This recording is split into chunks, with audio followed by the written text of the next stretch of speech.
For the messed up, and thanks Shivani for covering up. And as she has explained, is it echoing or it's okay? Yeah. Pointer.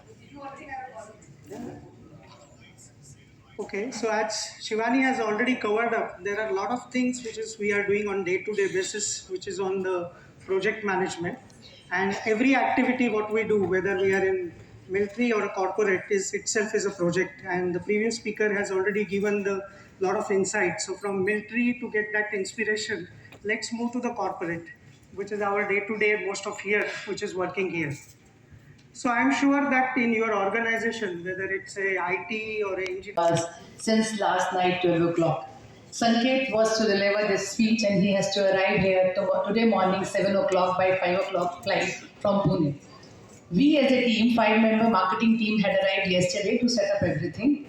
Our admin team have done a mistake by booking his ticket instead of 14th to 13th morning. Yesterday night 12 o'clock when he tried to web check and he realized the flight has already gone in the morning. What to do next? That's the real line. He called us, what to do? We checked out the flights. We found there is one more flight, Pune to Chennai, not direct but via Bangalore. We tried booking that, so the price was skyrocketing. We thought, okay, let's take a chance. 18,000, we booked it. When we went to the live payment gateway, it showed sold out. We tried another option. We went to Mumbai. We arranged a driver who can pick him up, drop to Mumbai. Mumbai, he can take a flight, come to Chennai. We found again sold out. What to do? We tried again. We found there's another flight via Hyderabad. 22,000. Let's book it. Let's take a chance. He will arrive here at 11:30. We took a chance, booked the flight. This morning, Hyderabad to Chennai got delayed. 11:30. He had to give a presentation at 12:15. What to do? Plan B. I have to give. He's not to come because we digitize our presentation. I was ready, but in the core of my head, I was not willing because he has prepared that he should get the right credit. But I was prepared because as a leader, you have to take chances. We tried our best to take the help from the PMI to arrange a cab for him so that he can immediately after landing, he could take a cab and directly reach here. We did that. Driver was standing there with a placard. He parked his car with the wrong parking and got jammed. What to do?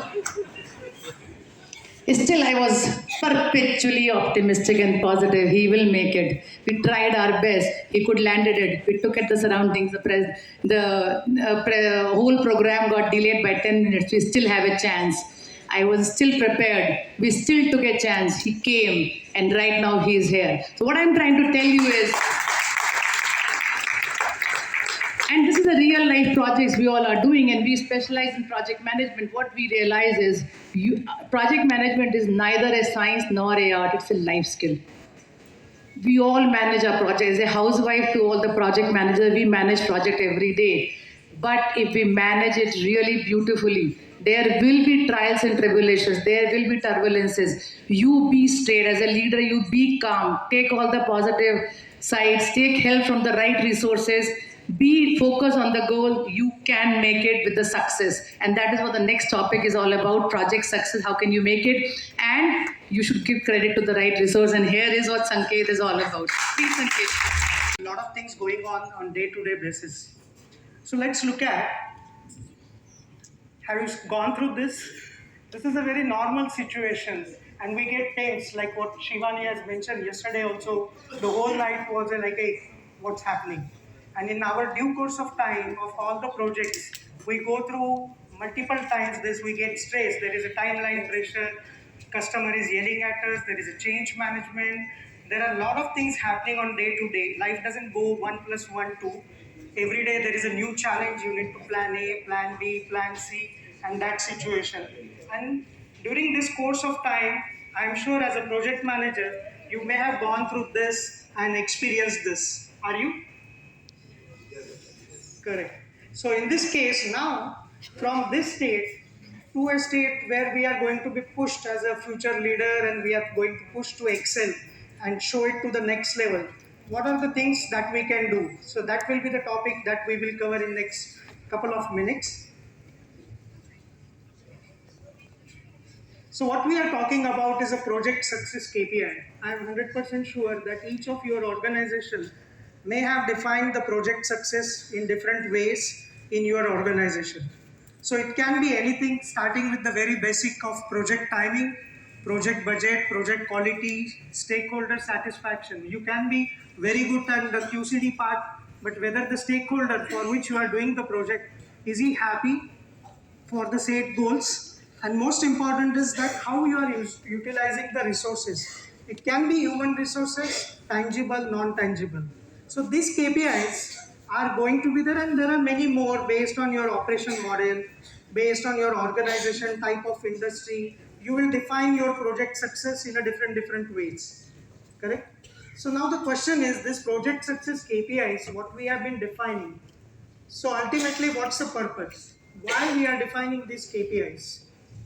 These KPIs or the project success factor or the merit, or you can say that the classic formulas that you are looking at, it is having some purpose. And what's that purpose? We are looking at creating an exceptional value for the stakeholders. Correct? So as each project manager, what we are doing, we are not just executing the project. We are creating a very different level of value system or value offering to our stakeholders. So the stakeholders can be of different nature. It can be external stakeholder, which is your customer, even the government bodies, and there are many more. And internal customers, which is your own team, your finance team, operations team, delivery team, and so on. So all these are stakeholders, and these stakeholders will have their own set of KPIs and expectation. And when you are executing the program, they will be looking at that you deliver that value to them. And they will be judging you, they will be making an assessment about your project success based on, in a return, what they are getting it. And now as a project manager or a project leader, what you are doing is you are balancing all those requirements to create a balance, and you have to create a lot of trade-offs. It's not going to be very perfect, as I told, 1 + 1, 2. It has to be balanced it out. Sometimes something has to be also given up, something has to be more prioritized on this part to create that stakeholder value. So the question is, how as an organization we align on this topic. So what we do is that basically in every organization, I am sure again that there will be a different performance enhancement, performance matrix. I have not put just a matrix, there are performance enhancement. Like every year or every project by project, there will be a pressure or there will be a push that how can we do it much better. So that's a performance enhancement. There will be a lot of resources, as I mentioned, tangible, intangible, that has to be managed like this is a given thing to you. Now the question is that using these two factors, how you create that stakeholder value throughout this process. So right from your CXO level, CEO level to the first level manager, how well the KPIs are cascaded is very, very important, and those KPIs are aligned to the project success and aligned to the value that you want to create on this. Now, for this process, for cascading the KPI from top to bottom, to managing the performance enhancement, managing the resources, what are the tools that you are going to use? And here, exactly the digitization or the digital transformation of your organization comes in.